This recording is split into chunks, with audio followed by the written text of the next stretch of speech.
अस्सलाम वालेकुम, welcome back to my YouTube channel foodie Ahmed. कैसे हैं आप सब? उम्मीद है ठीक ठाक होंगे। तो जी आज आपके साथ मैं रेसिपी शेयर कर रही हूँ क्योंकि पंजाब में बहुत ज़्यादा सर्दी आना शुरू हो गई है। माशाल्लाह 2 दिन हो गए मुसलसल बारिशें हो रही हैं, तो मैंने सोचा क्यों ना आपके साथ रेसिपी शेयर की जाए। तो आज हम बना रहे हैं बेसन और सूजी की टुकड़ियाँ, बहुत मज़ेदार, बच्चों की पसंदीदा, बड़ों की पसंदीदा। तो जी चलिए शुरू करते हैं। बिस्मिल्लाहिर्रहमानिर्रहीम। सबसे पहले हम लोगों ने जो है ना इसको घी को गर्म करना है। ये ऑप्शनल है, आप देसी घी भी यूज़ कर सकते हैं। मैंने बेसिकली देसी घी ही यूज़ किया है, बल्कि मिक्स ही यूज़ किया है, देसी घी भी और दूसरा भी कुकिंग ऑयल। तो इसमें आपने बेसन को डाल के अच्छी तरह से भून लेना है और सबसे पहले अपने बेसन को अच्छी तरह से छान लेना है ताकि जो इसमें गिल्टियाँ सी बनी होती हैं वो बिल्कुल नॉर्मल हो जाएँ और गंद वगैरह निकल जाए। तो बेसन को अच्छी तरह से आपने भून लेना है और इतना भूनना है आपने कि उसका कलर चेंज हो जाए और उसकी खूबसूरत हसीन खुशबू पूरे घर में जो है ना वो खुशगवार माहौल बनाना शुरू कर दे। तो क्योंकि सर्दियाँ आने लग गई हैं ना, तो इस तरह की खुशबुएँ जब घर में फैलना शुरू हो जाती हैं तो बहुत मज़ा आता है, बड़ा दिल करता है, दिल ललचाता है कि ये चीज़ हम फटाफट से खा लें। तो बस आज मैं आपके साथ यही रेसिपी शेयर कर रही हूँ जिससे सबके दिल ललचाना शुरू हो जाएंगे, जिसकी खुशबू से सब जो है ना बहुत खुशगवार हो जाएंगे। तो मेरे चैनल पे जो नए आने वाले लोग हैं ना, सबसे पहले जल्दी जल्दी मेरे चैनल को सब्सक्राइब कर दें और बेल आइकन का बटन प्रेस करना मत भूलिएगा, क्योंकि अब आपको जो है सर्दियों की सौगात की रेसिपीज़ आपको मिलती रहेंगी बहुत जल्दी जल्दी से। तो जल्दी जल्दी जो है ना बेल आइकन का बटन ज़रूर प्रेस कर दीजिए और वीडियो को लाइक और शेयर करना मत भूलिएगा। ये देखिए मैं बेसन को भून रही हूँ, कितना अच्छा सा इसका कलर होना स्टार्ट हो गया। आपने बस इसका कलर चेंज होने तक इसको भूनना है और आंच जो है वो आपने हल्की नहीं रखनी, तकरीबन मीडियम फ्लेम में पे ना आपने इसको भूनना है। बहुत अच्छी सी भुनाई करनी है, कभी इधर फेरें चम्मच, कभी उधर फेरें, दाएं जाएं बाएं जाएं। बस आपने ये देखें इसका कलर किस तरीके से मैंने किया है, किस कदर खूबसूरत माशाल्लाह लग रहा है। तो ये मैंने बेसन भून के इसको निकाल लिया था और फिर हमने जो है ना इसमें घी शामिल करके तो फिर हमने इसमें सूजी को भूना। ये मैंने सूजी को छान लिया था पहले और ये तकरीबन ना मैंने 1 पाव बेसन था और 1 पाव ही सूजी थी। ये मैंने इस हिसाब से लगाया था और इसमें जो है हमने चीनी वो तकरीबन जो है वो आधा किलो हमने शामिल की थी। जो है चीनी की चाश हमने बना ली थी, वो एक साइड पे, वो भी मैं अभी आपको आगे दिखाती हूँ। ये अभी हम लोग जो है ना सूजी को भून रहे हैं। इसमें मुझे घी थोड़ा सा कम लग रहा था तो मैंने फिर इसमें थोड़ा सा देसी घी शामिल कर दिया। मैंने कहा चले देसी घी का थोड़ा सा और टच आ जाएगा इसके अंदर। आप इसको सिंपल देसी घी में भी बनाएंगे ना तो बहुत मज़ेदार और बहुत यम्मी टेस्ट आएगा।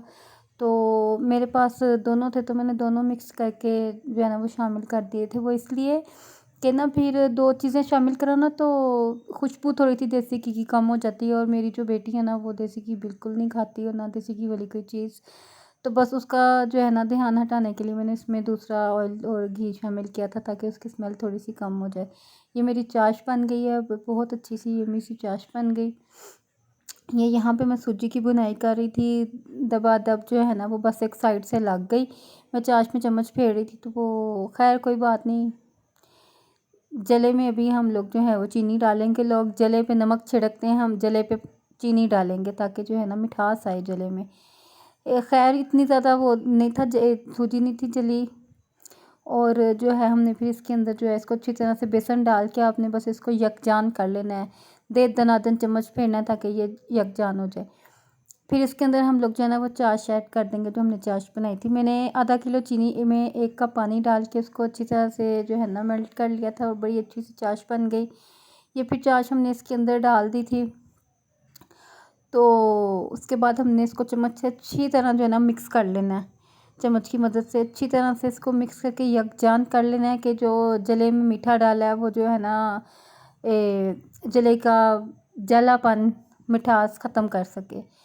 तो खैर मेरे नए चैनल पे आने वाले लोग ना जल्दी जल्दी से मेरा चैनल सब्सक्राइब कर दें, आधी रेसिपी तो गुजर चुकी है। तो जल्दी जल्दी से मेरा चैनल सब्सक्राइब कर दें और बेल आइकन का बटन प्रेस करना बिल्कुल भी मत भूलना ताकि नई आने वाली वीडियो जो है ना आप आगाह हो सकें। तो ये देखें ये ना अच्छी तरह से तेज़ तेज़ इस मोमेंट पे आके ना आपने चम्मच तेज़ तेज़ इसमें चलाना है ताकि ये यकजान हो जाएं तीनों चीज़ें, बेसन और सूजी और जो हमने चीनी की चाश डाली है। ये जब यकजान हो जाएंगे ना तो फिर ये साइडों से ना हटना शुरू हो जाएगी, यानी कि जो चिपका हुआ होता है ना ये उतरना शुरू हो जाएगा। और उसके बाद आपने किसी भी बर्तन में डाल देना ऑयल लगा के। मेरे पास परात थी, मैंने उसमें जो है ना ऑयल अच्छी तरह से लगा के तो फिर ये उसके अंदर डाल दिया था। बस एक छोटी सी मिस्टेक मुझसे हो गई थी, वो आगे जाके आपको दिखेगी, लेकिन इतनी बड़ी नहीं थी। बस ये आपने उसके अंदर डाल के फिर जो है ना फ़ौरन इसके अंदर ड्राई फ्रूट डाल देने। अगर आप इस मोमेंट पे भी डालना चाहें तो डाल सकते हैं। मैंने ऊपर डाले थे, इसके अंदर नहीं थे शामिल किए।